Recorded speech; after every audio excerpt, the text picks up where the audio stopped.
Americans have created a smart independent drone.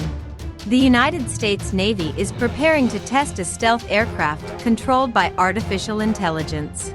This unmanned aerial vehicle was named X47 B.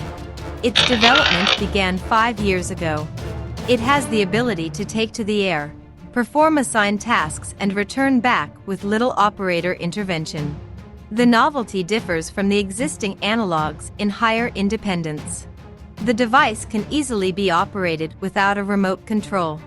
The role of the operator is limited to designating the purpose of the task. If the device receives a target, it gets to it using the collision avoidance system, GPS data, and autopilot. This device was manufactured by Northrop Grumman. Its dimensions correspond to the dimensions of a jet fighter. With a length of 9 meters, its wingspan is 19 meters.